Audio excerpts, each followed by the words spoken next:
जब कर्ज बोझ नहीं बल्कि जिंदगी पर एक सवाल बन जाए, तब इंसान कैसे जूझता है, इसकी एक मार्मिक मिसाल बनी है झारखंड के धनबाद जिले की पूजा देवी। सिर्फ 4 लाख के कर्जे ने उन्हें इस हद तक मजबूर कर दिया कि अब वो अपनी किडनी बेचने SNMMCH अस्पताल तक पहुंच गईं। नमस्कार, आप देख रहे हैं मिरर मीडिया। मैं हूं आपके साथ प्रिया पांडे। आज हमारे साथ हैं पूजा देवी, जो एक मां है, एक पत्नी है और अब एक बेहद असाधारण संघर्ष की प्रतीक भी। ये हमें विगत दिनों SNMMCH अस्पताल में मिली, जहां पर ये अपने बच्चे का हाथ थामकर इस उम्मीद में बैठी हुई थी कि इनके कर्ज का जो बोझ है वो चुकाने के लिए इनकी किडनी शायद काम आ जाए। आज हम इनसे सीधे तौर पर बात करेंगे और जानेंगे क्या कुछ है इनकी कहानी। पूजा जी, आप हमें ये बताएं कि किन कारणों ने आपको SNMMCH भेज दिया? ये लोन का जो सिलसिला है ये कैसे शुरू हुआ? 2011 से लोन ले रहे हैं और उस बीच हम भरते आ रहे हैं। मेरा बिजनेस उस टाइम अच्छा चल रहा था, अच्छा हम कमाई हो रहा था, मेरे पति भी अच्छे कमा रहे थे। मगर हम 2024 में लोन लिए तो दुकान खोलें, दुकान बड़ा सोचे, बड़ा कुछ बिजनेस करेंगे, लेकिन वो बिजनेस मेरा लॉस हो गया। उसके बाद हम सोचे कि अब हम कहाँ से भर पाएंगे, लेकिन फिर भी उससे इससे उससे ले लेके लोन हम भरें। और आज मेरा लास्ट महीना था, जब ये महीना हम नहीं भर पाए तो फिर लोन वाले ने इतने तंग किए, इतने सुबह 7 बजे से लेके रात 9 बजे तक दरवाज़ा खटखटा के पैसा चाहिए तो अभी चाहिए, तो अभी चाहिए।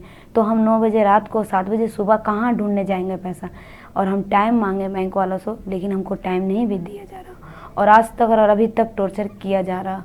इसीलिए वो कदम हम अपना उठाए हैं कि हमको किडनी बेचने के लिए अगर कोई बोले तो हम किडनी बेचने के लिए तैयार है और किडनी बेच के ही लोन वसूल करने के लिए तैयार है। कितना पैसा जो है, कितना अमाउंट है आपका लोन का? मेरा 7,900 कुछ रुपया। ये केवल एक बैंक के द्वारा है या फिर अन्य बैंकों के द्वारा है? मेरा दोनों बैंक का 7,000 और एक में 2400 रुपया सप्ताह है, महीना का आ जाता है कितना, वो सब हम भरते हैं। तो हम फिर भी डाल रही है सारा कमा के। मेरा बच्चा का पढ़ाई छूट गया, बच्चा पढ़ नहीं रहा है, साथ में मेरे साथ ही करता है। उसके बाद हस्बैंड फेर ही जाते हैं, हम लोग रोजी रोजगार वाला कहाँ से कर पाएंगे। लेकिन फिर भी हम अपना तरफ से बहुत कोशिश भर रहे हैं लोन, लेकिन इस बार नहीं भर पाए तो इतना प्रेशर, इतना टॉर्चर किया जा रहा है बैंक तरफ से। उज्जीवन बैंक है, जनलक्ष्मी है और क्या बोलता है फाइनेंस है, कि घर में बोलता है कि 12 बजे रात तक हम लड़का लोग को बिठा के रखेंगे। इसीलिए वो कदम हम गए PM से कि हम अपना किडनी बेच के ही लोन भरेंगे। किस आधार पर आपको लोन दिया गया था? मेरे पास दुकान था, दुकान देख के ही लोन दिया। बिजनेस उस टाइम ठीक था, इसीलिए लोन दिया गया था और बिजनेस अभी ठप हो गया। दुकान अपनी है? जी। मकान भी है आपका? जी, अपना मकान है। अपना। अच्छा, तो क्या कुछ कहा जाता है बैंकों के द्वारा? वो लोग बोलते हैं कि पैसा जुगाड़ करो और अभी तुरंत करो।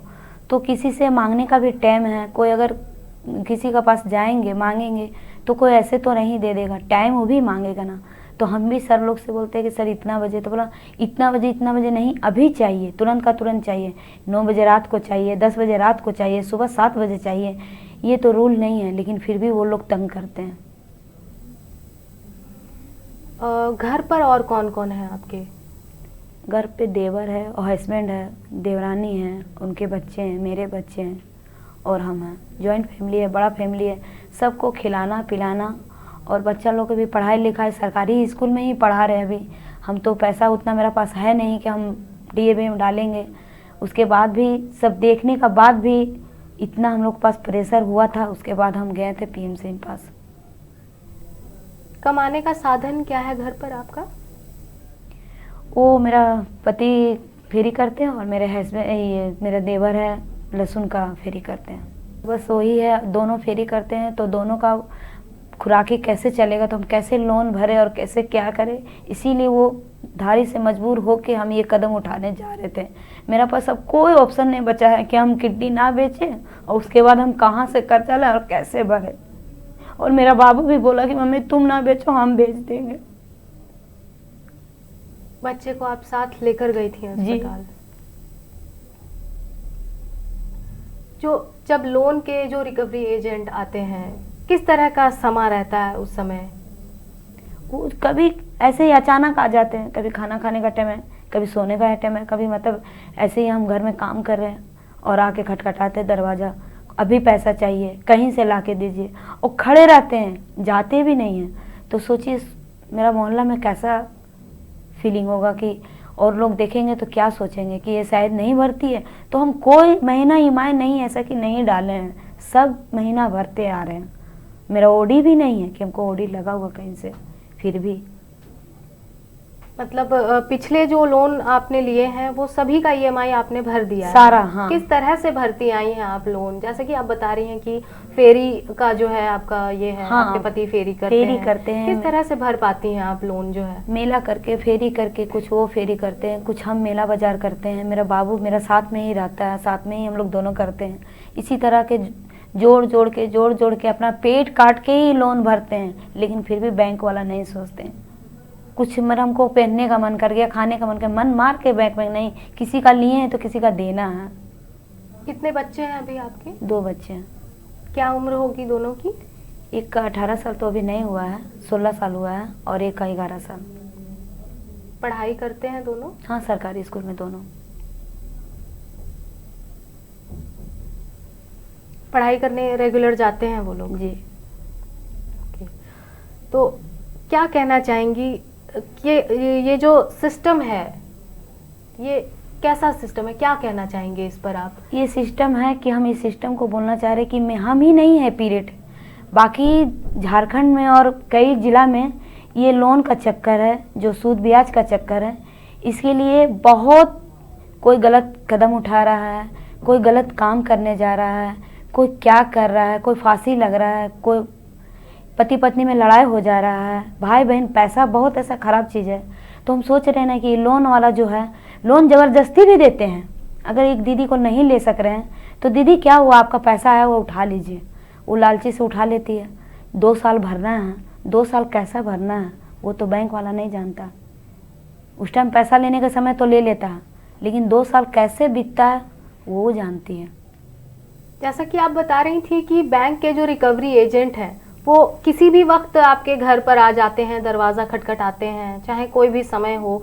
तो इसको लेकर के आपने थाने में शिकायत की है कभी? जी नहीं, वो 7 बजे सुबह भी आते हैं, 9 बजे रात तक आते हैं। बैंक तो 4 बजे 3 बजे बंद हो जाता है, लेकिन 9 बजे रात तक भी वो आते हैं कि हमको पैसा चाहिए और तुरंत चाहिए। तो 9 बजे रात को तुरंत कहाँ से कोई पैसा ला के देगा? इसीलिए हम नहीं जानते थे कि कहीं ये चीज़ का सावधान होता है। तो हम आज तक कहीं ना रिपोर्ट दिखाए, नहीं मतलब कहीं रिपोर्ट लिखाए हैं सब। जब आप अस्पताल गई तो क्या कुछ कहा गया अस्पताल की ओर से? वहाँ हम जब गए तो बोले हमको किडनी डोनेट करना है। तो बोला वहाँ पे किस लिए? तो हम अपना सावधान रखें कि मेरा इतना कर्जा है, हम कर्जा चुकाने के लिए अपना किडनी बेचने गए थे और कुछ नहीं। सोचिए कि हम एक किडनी बेचेंगे तो अगर ज़िंदा रहेंगे तो कम से कम सुकून का तो ज़िंदगी 2 पल ही जिएंगे, लेकिन किडनी बेच के सारा का कर्जा तोड़ देंगे। अस्पताल वालों की ओर से क्या कुछ कहा गया? वहाँ पे बोला गया कि यहाँ पे किडनी नहीं बिकता है। इससे पहले भी आप SNMMCH इस कारण से जा चुकी हैं? नहीं, हमको इस चीज़ का पता नहीं था। वो सब लेने का, ये यहाँ पे गए तो ये बैंक वाला इतना टॉर्चर कर रहे हैं, उसके बाद ही हम वहाँ गए कि हम ये कदम उठाएंगे। क्या गुजारिश करना चाहेंगे सरकार से? सरकार से हम यही गुजारिश करना चाहते हैं कि हमको नहीं, सब महिला को, जितना महिला ये पीरियड में जूझ रहे हैं, इससे मतलब हमको ये दलदल है, ये ऐसा दलदल है कि ये दलदल में जाने का बाद निकलने का कोई चांस नहीं है। तो हम चाह रहे हैं सरकार से इतना ही कि ये दलदल को बंद किया जाए और सभी महिला को इंसाफ किया जाए। बस ये मेरा ही नहीं है, बहुत महिला का कहानी है। आपके आस पड़ोस में भी कोई ऐसी महिलाएं हैं? बहुत सारा, जो इस तरह से परेशान है? बहुत सारा।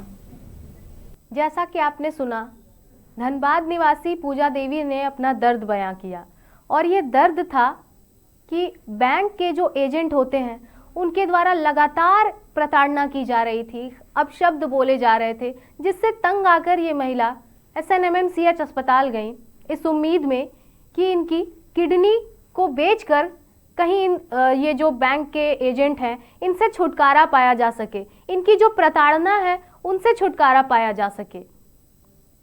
ये सिर्फ पूजा देवी की कहानी नहीं है, ये उन लाखों गरीब परिवारों की आवाज़ है जो सूदखोरों और लोन की क्रूरता में हर रोज पिस रहे हैं। अब सवाल यह उठता है कि क्या इन हालातों में किसी माँ को अपनी किडनी बेचने की बात सोचनी चाहिए?